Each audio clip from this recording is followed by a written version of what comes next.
alien. Sean David Morton is also here. Back to them both in a moment. You're listening to Victor make his last public statement. And so, Victor, I would like to ask another question. Without telling me, because I realize it would compromise you, specifically how you got this information digitally out, can you describe in a generic way the security at Area 51 and S4? In a generic way? In a generic way. In other words, I don't want to know how you got this out, because I'm sure you won't tell me, but I would like to know what kind of security they have at these bases. Do you mean personnel security? Sure. Yes, well, the Groom Dry Lake facility is actually relatively low tech. They have badges and they have fingerprint readers. S4 goes a step further with retinal scan. But as far as the transfer of materials out of either facility, this is strictly controlled. In fact, it's an interesting example of how the government fails in its efforts, even on this level, because the offices and the facilities at S4 have numerous personal mementos, which were not supposed to be brought in, and somehow were. Which is a never-ending source of amazement to me. Well, if somebody can get somebody in, something in, then one would presume you could get them out as well. Is a body search a normal course of events? Yes, certainly at S4. I'm not going to make that statement, but certainly at S4, yes. Mm-hmm. Sean, anything you want to chime in on here?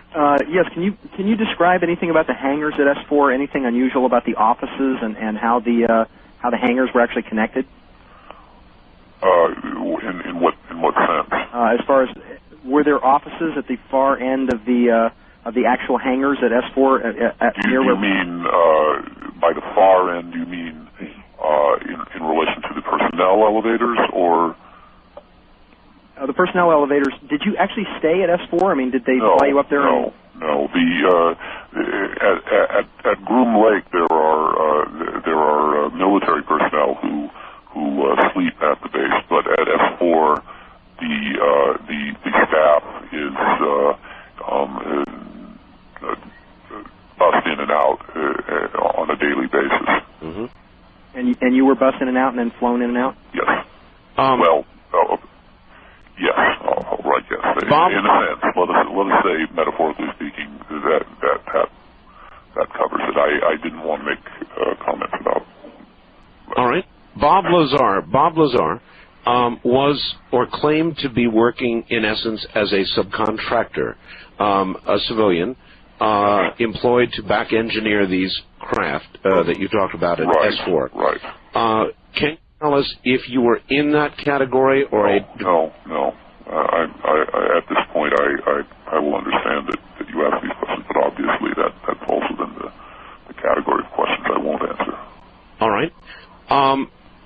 Can you tell us if your relationship with the people there is still in place?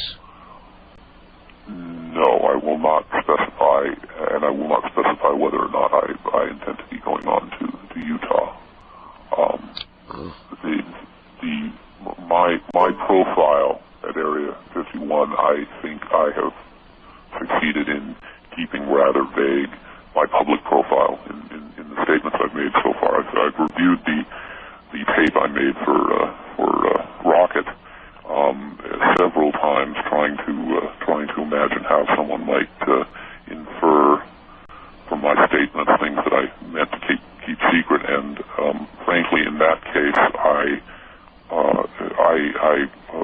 forced them to pre-interview me, and then I nixed a number of questions, and they still asked them. It was a semi-fiasco I think we were just curious as to whether or not you might be able to get into the base again and maybe bring more video out or more information at any point in the future.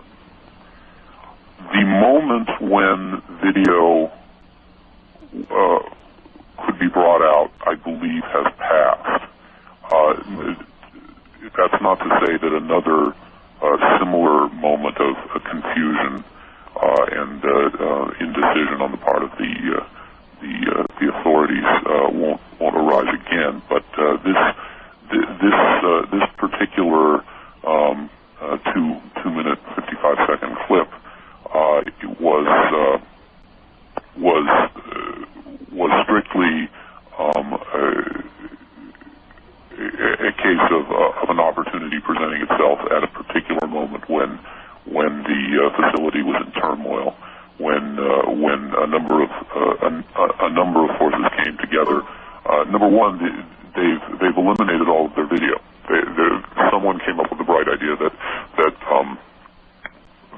all of this secret documentation would be more secret in a digital format, and of course anybody involved in the internet knows this is not the case, and a good chunk of their budget that they didn't expect to be spending is now spent trying to second guess the ways in which this information can be spread. But at the moment that this clip presented itself to be smuggled out, as we are saying, the confusion, the bureaucratic confusion, and the actual physical confusion at S4 made it possible, and that's no longer the case. An opportunity. All right. Victor, is there any more video that you have other than that? No, there is none. That is a totality. I've seen other video, but this was the piece that I could take in a metaphorical sense. Again, the Morton's misstatement in his newsletter is correct. Metaphorically, I did see the opportunity and I did take it, and this was the extent, this was the size of the bundle that I could metaphorically again smuggle out. Mm-hmm. The riches that were that are available are truly mind-boggling. And by the way, I was speaking to Morton during the commercial for a moment. He brought up the alien autopsy, which I believe, in fact, I would say that I know has to be a hoax, because if only because the beings in that video do not resemble any of the beings in any of the other documentation, and I have not seen the actual autopsies from Roswell. So, all right, I suppose in some sort of strange way, it could be true, but I do not believe it. Victor, certainly the style does not resemble any of the material from the 40s. All right, Victor. Then what do you say to the people who say this is a hoax? I say that you're right to believe that, and I only hope that you study the video before you jump to that conclusion. Also, I hope that this is the beginning of a trend. I don't believe that the government can stand down at Area 51 and not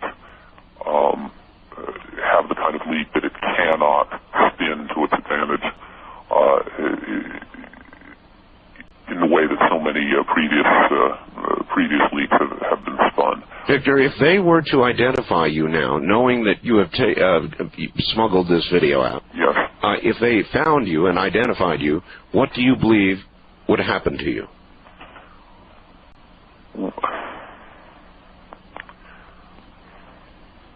I am uncertain.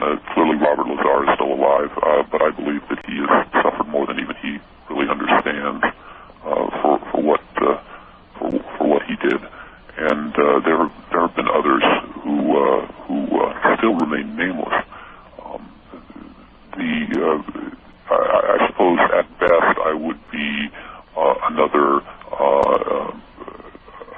doubtful character with a face instead instead of an anonymous